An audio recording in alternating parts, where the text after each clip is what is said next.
from Indiana seek recognition. Mr. Speaker, I move the House suspend the rules and pass H.R. 1949. The clerk will report the title of the bill.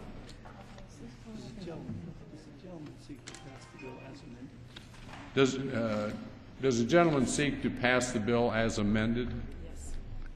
Yes. The clerk will report the title of the bill. H.R. 1949, a bill to direct the Secretary of Education to convey the Advisory Committee on Improving Postsecondary Education Data to conduct a study on improvements to postsecondary education transparency at the federal level. Pursuant to the rule, the gentleman from Indiana, Mr. Messer, and the gentleman from New Jersey, Mr. Andrews, each will control 20 minutes. The chair recognizes the gentleman from Indiana. Mr. Speaker, I ask unanimous consent that all members may have 5 legislative days in which to revise and extend their remarks on H.R. 1949. Without objection. Mr. Speaker, I yield myself as much time as I may consume. Gentleman's recognized. Thank you, Mr. Speaker. I rise in support of H.R. 1949, the Improving Postsecondary Education Data for Students Act. I want to thank Chairman Klein and Higher Education Subcommittee Chairwoman Fox for their work on and support of this measure. I also want to commend the Ranking Member, Mr. Miller, Subcommittee Ranking Member Hinuosa, and our Democratic Committee colleagues for their contributions to this bill. Few decisions in life are bigger than whether to attend college and which college to attend. Yet many families struggle to wade through the complicated maze of statistics available to find the information they need to make fully informed, cost-conscious decisions. Consequently, they may choose schools or programs that don't meet their needs and leave them with high debt and limited career potential. Despite federal efforts to improve data collection and transparency in the higher education system, families and students still struggle, and institutions of higher learning are spending more time and money than ever. During the 2012-2013 academic year, institutions spent an estimated 850,000 man-hours and almost $31 million to fill out required federal surveys. Higher education leaders have highlighted several of these requirements as duplicative to state and local transparency efforts and may partially contribute to the increase in college costs. Through the Improving Postsecondary Education Data for Students Act, we hope to simplify this process and help ensure students can access the information they need to make good decisions while lessening the burden on colleges and universities that have far too many reporting requirements today. The bill would require the Department of Education to evaluate the information colleges and universities are required to provide to determine what helps make students better consumers and what simply buries them in paper, and the schools they attend in paper as well. The information yielded by this report will play a critical role in assisting the Education and Workforce Committee's efforts to reauthorize the Higher Education Act. We need to ensure students have the information they actually need in a user-friendly manner to help them make the best decisions they can. We also must streamline the current regulatory burden of unnecessary and unhelpful reporting requirements imposed on institutions of higher education. This bill will help guide that process. I urge all of our colleagues to support the Improving Postsecondary Education Data for Students Act and reserve the balance of my time. There's a balance of his time. The gentleman from New Jersey. Thank you, Mr. Speaker. I yield myself such time as I may consume. The gentleman's recognized. Thank you, Mr. Speaker. I'm pleased to rise in support of the gentleman's legislation. I think it's an example of how we can work together and achieve a benefit for the American people. I commend him for introducing the bill and would outline our reasons for our support. Probably the second largest expenditure most Americans make in their lifetime is a college education for themselves or for their children, second only to their real estate, to the home that they buy. It's surprising how little consumer information is available to families before they make that choice. If you buy a phone, you can find out what apps it can run and how much bandwidth it has, how much it can store, what it can do, what it can't do. You can find all this information about what the phone costs, what it does, and how it works.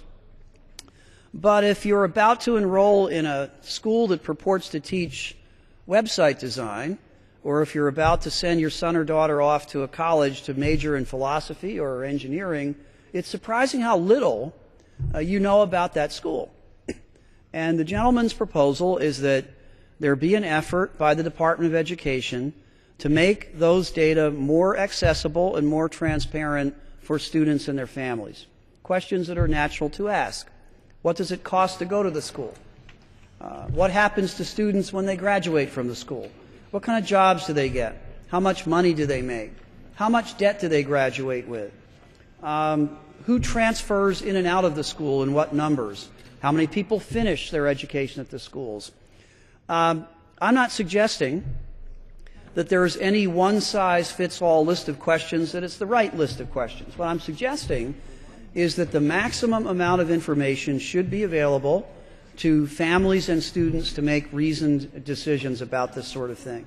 The only comment that I'd make further is that we would encourage, Mr. Speaker, the committee leadership to consider bipartisan legislation that's been sponsored by Mr. Duncan Hunter Jr. on the majority side. I'm involved in it on the minority side.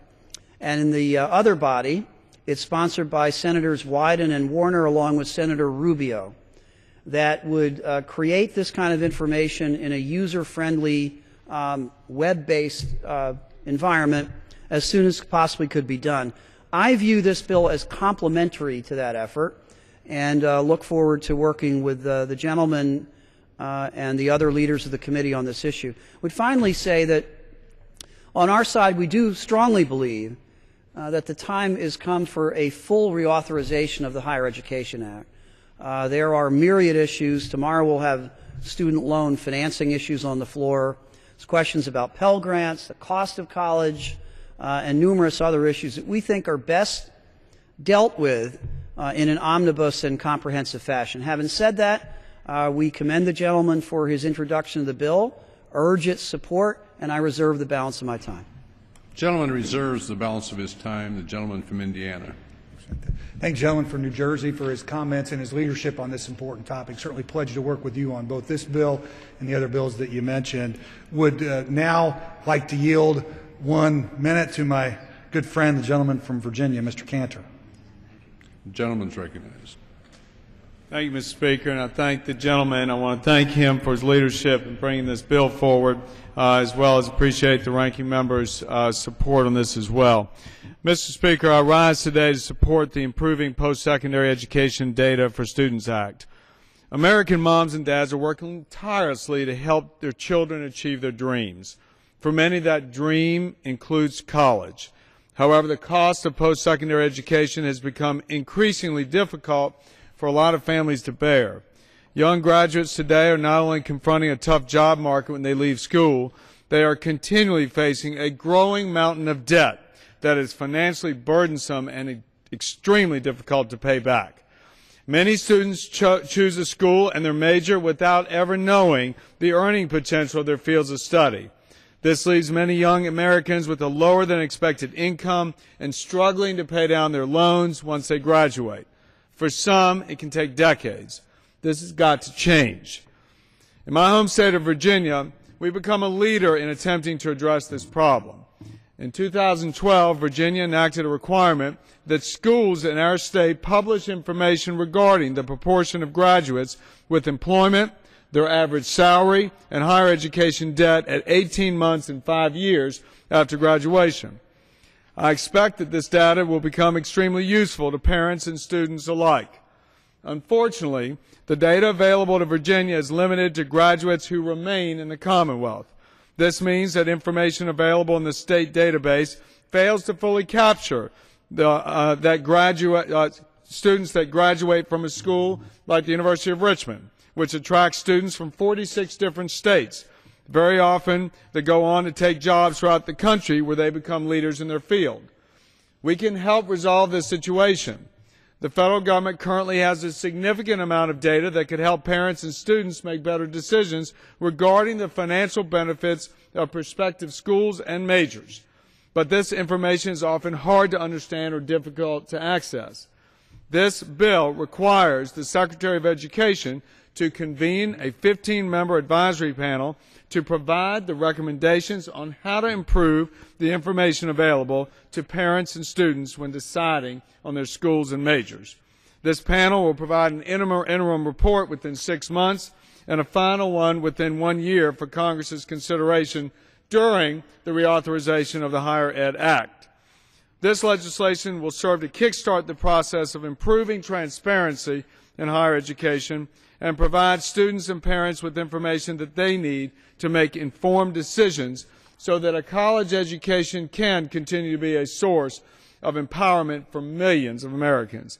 This bill is a great step in the right direction. I want to thank the gentleman from Indiana and his leadership, Mr. Messer, Chairman John Klein, Chairwoman Virginia Fox, and the rest of the Education and Workforce Committee for their work on this issue, and I urge my colleagues to support this bill, and I yield back.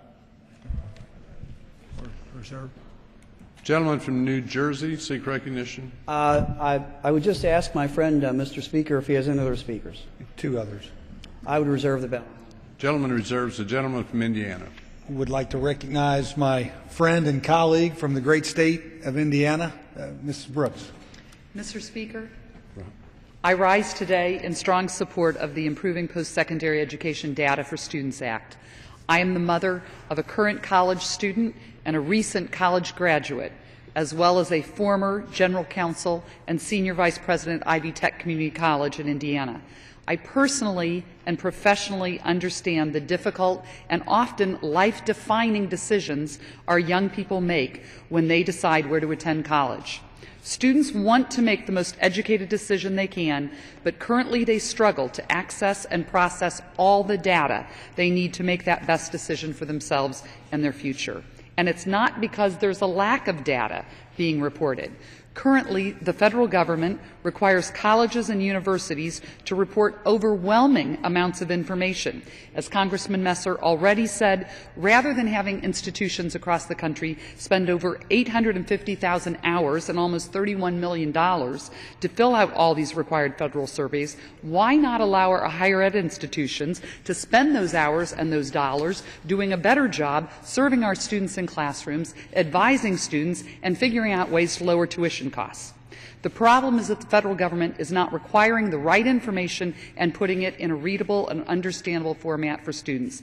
And so this bill directs the Department of Education to conduct a survey on which factors students and families want and need when researching their post-secondary options. It's common sense. I appreciate that it's a bipartisan piece of legislation that will benefit students in our higher ed institutions. This bill is simple. It helps Congress improve transparency as we approach reauthorization of the Higher Education Act. I applaud the work of my fellow Hoosier and colleague, Mr. Messer, and I urge adoption of this important bill. I yield back. Does the gentleman from New Jersey continue to reserve? Yes, Mr. Speaker, I do. Thank you. Gentleman from Indiana. Thank you. Gentleman would now like to recognize my good friend from Georgia and yield 2 minutes to Mr. Collins. Gentleman's recognized for 2 minutes. Thank you, Mr. Speaker. I rise in strong support of this legislation, and I have a personal take on this.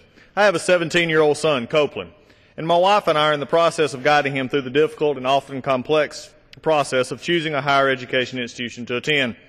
As families across America know, there are a lot of factors to consider when assessing what institution will provide my son with the best opportunity to graduate college and be set on a path to professionally succeed. In this economy, our children deserve the best possible chance we can give them to find a job that will allow them to provide for themselves and their future families. The key to good decision-making is having accurate information, and this legislation will provide my son Copeland and all the other students of Northeast Georgia with the best possible data that they and their parents can use to select the right post-secondary education path for them. I urge my colleagues to join me in supporting this bill, and I'd like to thank the gentleman from Indiana for his leadership and the nature in which we bring this forward is a positive solution for our country, and it's a positive solution as we look forward to the families looking at this decision for higher education. I yield back. Gentleman yields back. The gentleman from New Jersey. We continue to reserve, Mr. Speaker. Gentleman continues to reserve. The gentleman from Indiana. We have no additional speakers. No additional speakers, sir. Gentleman from Indiana. Oh, excuse me, New Jersey. Indiana's not so bad. Thank you, Mr. Speaker. Again, this is an example of how we can work together and accomplish something constructive for the American people. We're pleased to support this bill. would urge a yes vote. We yield back the balance of our time. Gentleman yields back the balance of his time. The gentleman from Indiana. You know, I'm a former state legislator from Indiana. They used to say on the House floor back there, good bill should pass. And it's great when you have the opportunity to work together across the aisle on a bill that just makes sense. My colleague from North Carolina, Ms. Fox, made the comment that there is a lot of data out there for families, but there's a difference between data and information. And our goal of this bill is to help bring this data together, get past the data dump, and try to get families the information they need, while at the same time lessening the regulatory burden on our colleges and universities. They're doing the best they can with limited resources as well. So with that, I urge my colleagues to support the bill and yield back the balance of my time. Gentlemen.